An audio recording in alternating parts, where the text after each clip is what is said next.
বাংলাদেশে একটা দলকে গুপ্ত বলে ঘায়েল করা হয়। আজকের আলোচনা কিন্তু খুবই গুরুত্বপূর্ণ, আমি মনে করি এটা শেয়ার না দিলেই না। আলী হাসান ওসামা একটা পোস্ট করেছিলেন যে মুসা আলাইহিস সালাতু ওয়াস সালাম ফেরাউনের ঘরে গুপ্ত ছিলেন। এটা নিয়ে হায় হায় আমাদের ইসলামী পাড়ায় নাউজুবিল্লাহ টাউজুবিল্লাহর বন্যা বসে গেছে। এক পর্যায়ে দেখি সরমোনাই কেন্দ্রিক আমাদের এক মুফতি সাহেব, আমাদের দিনী ভাই, প্রিয় ভাই, সে বলতেছে শয়তান সবসময় গুপ্ত থাকে, কিয়ামতের ময়দানে শয়তান প্রকাশ্যে আসবে। আসলে কোরআন হাদিস কেন্দ্রিক মুফতি না তো আমরা, এই হচ্ছে সমস্যা। সূরা বাকারার 168 নম্বর আয়াতে আল্লাহ বলতেছেন ওয়ালা তাত্তাবিউ খুতুওয়াতিশ শাইতান, যে শয়তানের পদাঙ্ক অনুসরণ করিও না, ইন্নাহু নিশ্চয়ই শয়তান লাকুম আদুউম মুবিন, সে তোমাদের গুপ্ত না, আবার আল্লাহ বলতেছেন প্রকাশ্য শত্রু। বলেন তো সে মিস্টেকটা কোথায় করছে? সে বুঝতেই পারে না মানুষ গুপ্ত হয় দুই ভাবে, একটা হলো শারীরিক ভাবে আর একটা হলো আদর্শিক ভাবে। শয়তান শারীরিক ভাবে গুপ্ত, কিন্তু আদর্শিক ভাবে সে প্রকাশ্য, যেটা আল্লাহ বলতেছেন। ফেরাউনের ঘরে যে হযরতে মূসা গুপ্ত ছিল, এটা শারীরিক গুপ্ত নয়, এটা হলো কার্যত অর্থাৎ আদর্শিক গুপ্ত। এখানে আলোচনার কনটেক্সটটাই হচ্ছে আদর্শিক গুপ্ত হওয়া নিয়ে, শারীরিক গুপ্ত হওয়া নিয়ে নয়। আমাদের মতো ইসলামিক রূপ ধারণকারী মূর্খরা যে কোনো শব্দ একটু ব্যতিক্রম মনে হলে তারা ভয়ঙ্কর ভয়ঙ্কর ফতোয়া দিয়ে দেয়।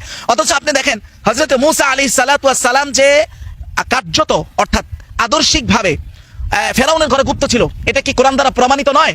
এবং আদর্শিকভাবে গুপ্তটাও যে গুপ্ত, আমাদের সমাজে গোয়েন্দা থাকে না? আচ্ছা, গোয়েন্দারা কি আমাদের সমাজে শারীরিকভাবে প্রকাশ্যে নাই, আপনার আশেপাশে নাই? কিন্তু তাদেরকে গুপ্ত কেন বলা হয়? কারণ হচ্ছে তার কার্যত আদর্শিকভাবে তার মতাদর্শ সে গোপন করতেছে। আচ্ছা, এইটা কি ইসলামে খারাপ? যদি খারাপই হয় তাহলে আল্লাহ তাআলা যেই জায়গায় সূরা কসাসের 20 নম্বর আয়াতে বলতেছেন ওয়াজা রাজুলুম মিন আকসাল মাদিনাতি ইয়াসআ ক্বালা ইয়া মূসা, মদিনা শহরের এক কর্ণা থেকে একজন ব্যক্তি দৌড়ে দৌড়ে আসতেছিল, এসে বলল হে মূসা ইন্নাল মালাআ ইয়াতামিরুনা বিক, ফেরাউনের গোষ্ঠী তোমাকে নিয়ে পরামর্শ মিটিং বসেছে যে লিয়াকতুলুক, তোমাকে হত্যা করবে তারা। ফাখরুজ, তুমি এই মুহূর্তে এলাকা থেকে গোপনে বের হয়ে যাও, ইন্নী লাকা মিনান নাসিহিন, আমি তোমার একজন কল্যাণকামী হিসাবে কথাগুলো আগ থেকে জানাইলাম। বলেন তো হযরতে মূসা যখন যৌবনের অর্ধেক বয়সে আছে তখন কেন ফেরাউনের ওখানে মিটিং হলো তাকে হত্যা করার জন্য? যদি হযরতে মূসার আদর্শ শুরু থেকেই ফেরাউনের কাছে ক্লিয়ার থাকতো তো শিশু বয়সে তো হত্যা করে দিত। তার মানে এই আদর্শ গোপন ছিল কি ছিল না? এবং শুধু কি হযরতে মূসা আলাইহিস সালাতু ওয়াস সালাম, আমার রাসূল প্যারা নবী সাল্লাল্লাহু আলাইহি ওয়াসাল্লাম পর্যন্ত 3 বছর দাওয়াতি কাজ গোপনে করেছেন। আল ওয়াসিত ফি তাফসিরুল কোরআন কারীম, যেটা মুহাম্মদ সৈয়দ আত-তানতাউই লিখেছেন, কাহিরা থেকে, মিশরের রাজধানী থেকে ছাপা হয়েছে, 5 নম্বর খণ্ড 5 নম্বর পৃষ্ঠা, স্পষ্ট বর্ণনা করা হয়েছে ওমিনাল মারুফি তারিখিয়ান, ঐতিহাসিকভাবে এটা প্রসিদ্ধ। নবী সাল্লাল্লাহু আলাইহি ওয়াসাল্লাম মাক্কাসা ইয়াদউন নাস সিররান ইলা ইবাদাতিল্লাহি, রাসূলুল্লাহ সাল্লাল্লাহু আলাইহি ওয়াসাল্লাম সালাসা সিরিন, 3 বছর ধরে গোপনে দাওয়াতের কাজ করেছেন। এবং ইবনে ইসহাকের সূত্রে বর্ণিত এক পর্যায়ে রাসূলুল্লাহ সাল্লাল্লাহু আলাইহি ওয়াসাল্লামকে কোরআনে আয়াত নাযিল করে আল্লাহ তাআলা বললেন ফাসদা, হে নবী আপনি এখন থেকে প্রকাশ্যে সবকিছু বলেন, বিমা তোবার, যা আপনাকে আদেশ করা হচ্ছে সব আপনি প্রকাশ্যে বলেন এখন থেকে। তো এখন থেকে প্রকাশ্যে বললে তার মানে আগে কি ছিল? গোপন ছিল। এটাই তো আমাদের সাহিত্যপূর্ণ ভাষায় গুপ্ত শব্দ বলে। শুধু কি তাই, হযরত আলী রাদিয়াল্লাহু তাআলা আনহু রাসূলের জামাতা, তার ইসলাম গ্রহণের গল্পটা কেমন ছিল? যেমন আল আসাল আল মুসাফফা কিতাব আহমদ বিন মুহাম্মদ বিন আলী আল আসিমি লিখেছেন, এটার 338 নম্বর পৃষ্ঠায় স্পষ্ট যে রাসূলুল্লাহ যখন প্রথম নবুয়ত পাইলেন, এর মধ্যে আসলামাত খাদিজা রাদিয়াল্লাহু তাআলা আনহা সর্বপ্রথম ইসলাম গ্রহণ করলেন নারীদের মধ্যে। ফাওয়াজাদাহুমা ইউসাল্লিয়ান, একদিন রাসূল এবং খাদিজা দুইজনই নামাজ পড়তেছে। হযরত আলী তখন শিশু ছিলেন, আয়েশা দেখলেন এরকম একটা কিছু দেখলেন। দেখার পরে আলী রাদিয়াল্লাহু তাআলা স্পষ্ট প্রশ্ন করে বসলেন মুহাম্মদুর রাসূলুল্লাহকে যে মাজা ইয়া মুহাম্মদ, আপনি এটা কি করতেছিলেন হে মুহাম্মদ সাল্লাল্লাহু আলাইহি ওয়াসাল্লাম? এক পর্যায়ে রাসূলুল্লাহ তার কাছে বলতে বাধ্য হলেন, বললেন দিনুল্লাহ, এটা হচ্ছে আল্লাহর দিন, আল্লাযী ইসতাফা লিনাফসি, আল্লাহ যেটা নিজের জন্য ইস্তেফা করেছেন, নির্বাচন করেছেন, এবং আমাকে তিনি নবী হিসাবে উপস্থাপন করেছেন, আমাকে নবী হিসাবে তিনি প্রেরণ করেছেন, অতএব তোমাকেও আমি এই দ্বীনের দিকে দাওয়াত দিতেছি। এই কথা শোনার পর সাথে সাথে হযরত আলী উত্তর দিলে যে হাযা আমরুন, এটা তো এমন একটা বিষয় লাম আসমা বিহি ক্বাবলা আল ইয়াউম, আজকের আগে আমি এই সব বিষয় জানতাম না। তবে ফালাস্তু বিকাদিন আমরান হাত্তা উহদিসা বিহি আবু তালেব, দেখেন আমার বাবা আবু তালেবকে এই বিষয় কিছু না জানে আপনাকে আমি কোনো সিদ্ধান্ত জানাতে পারছি না।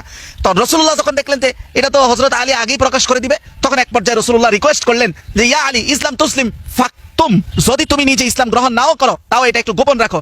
এক পর্যায়ে ফামাকাসা আলী তিলকা লাইলা, ওই রাত্র যখন হযরত আলী কাটাইলেন গোপন ভাবে, পরের দিন সকালে রাসূলুল্লাহর কাছে আয়েশা, ওনার অন্তরে রাত্রেই আল্লাহ তাআলা ইসলামের বীজ ঢেলে দিয়েছে, সকালবেলা আয়েশা তিনি ইসলাম গ্রহণ করলেন।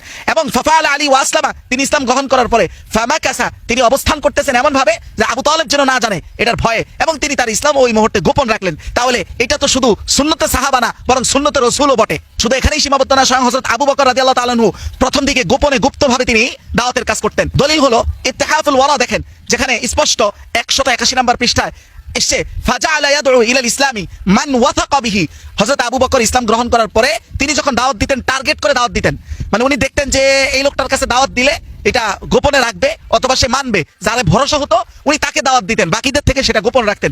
এভাবে করে ওনার এই গোপন দাওয়াতের ফলাফল হলো 1 নম্বর জুবাইর বিন আওয়াম এই গোপন দাওয়াতের ফলাফল সাহাবী হয়েছেন হযরত আবু বকরের হাতে, ওসমান বিন আফফান গোপন দাওয়াতের ফলাফল, তালহা বিন উবাইদুল্লাহ উনিও গোপন দাওয়াতের ফলাফল, সাদ বিন আবি ওয়াক্কাস গোপন দাওয়াতের ফলাফল, আব্দুর রহমান বিন আউফ গোপন দাওয়াতের ফলাফল। শুধু তাই না, রাসূলের জামানাতে এমন একজন মুসলমান বাদশাও ছিল সাহাবীরাও জানতো না যে তিনি মুসলমান, অর্থাৎ তার ঈমান গোপন ছিল। কে সে? দেখেন, যেমন মাওসুআতু সাফির লিতারিখ আল ইসলামিয়া 10 নম্বর খণ্ড 522 নং পৃষ্ঠায় বলা হচ্ছে তিনি হলেন হুয়া আসহামা বিন আবহার আন-নাজাশি মালিকুল হাবশা, হাবশার বাদশা, যিনি মুসলমানদের বাদশা ছিলেন না, কিন্তু তিনি গোপনে গোপনে আসহামা বিন আবহার আন-নাজাশি ওনার নাম, উনি ইসলাম গ্রহণ করেছিলেন।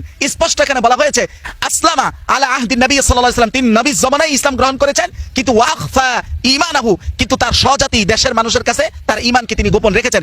এক পর্যায়ে সহিহ বুখারীর হাদিসে এসেছে যেই দিন তিনি মারা যান রাসূলুল্লাহ স্পষ্ট বলেন যে তোমাদের এক ভাই আজকে মারা গেছে, যেটা রাসূলুল্লাহ ওহীর মাধ্যমে জেনেছেন যে তোমাদের জমিনে না অন্য এক এলাকায়, কিন্তু আজকে তোমার ভাই মারা গেছে, তার জন্য তোমরা জানাজার কাতারবদ্ধ হও। গোপনীয়তা বা গুপ্ত এই জিনিসটা তো প্রাচীনকাল থেকেই একটা মহা কৌশলের অংশ এবং ইসলামের সেটা গ্রান্টেড। এমনকি আরেকজন সাহাবী যেটা খন্দকের যুদ্ধের সময় এসে বলছেন ইয়া রাসূলুল্লাহ আমি যে সাহাবী এটা কেউ জানে না, অতএব আপনি আমাকে একটা গোপন মিশন দেন, আমি এটা সাকসেস করব। ঠিক তিনি তাই করেছেন, অর্থাৎ ইহুদিদের মাঝে আর কুরাইশদের মাঝে দ্বন্দ্ব লাগিয়ে দিয়েছিলেন।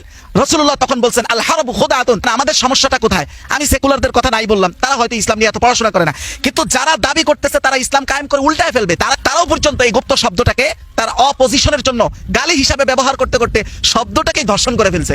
মানে শব্দের অর্থ কিন্তু খারাপ না, বরং আপনি বাংলা ডিকশনারিতে যান, গোপন শব্দ গুপ্ত শব্দ দুইটার মৌলিক অর্থে কোনো পার্থক্য নাই, বরং গুপ্ত শব্দটা আরো সাহিত্যপূর্ণ শব্দ, কিন্তু সেই সাহিত্যপূর্ণ শব্দটাকেই তারা আমাদের ইসলামিক অঙ্গনের মানুষরাও এটাকে একদম ধর্ষণ করে ফেলছে। এবং এখন এই শব্দটা শুনলেই মনে হয় আহা এটা জানি কি একটা গালি না, কত বড় খারাপ জিনিস, অথচ এটা শুধু শব্দর মান খারাপ করেছে তারা, অথচ এইটা দায়ও তারা নিবে না। এবং এই শব্দটা কারো মুখে শুনলেই তারা আস্তাগফিরুল্লাহ আর নাউজুবিল্লাহর বন্যা বসায় দেয়, কিন্তু খবর নাই যে তার ইসলামিক জ্ঞানের লুঙ্গি যে নিচে দিয়া নাই, সব যে খোলা।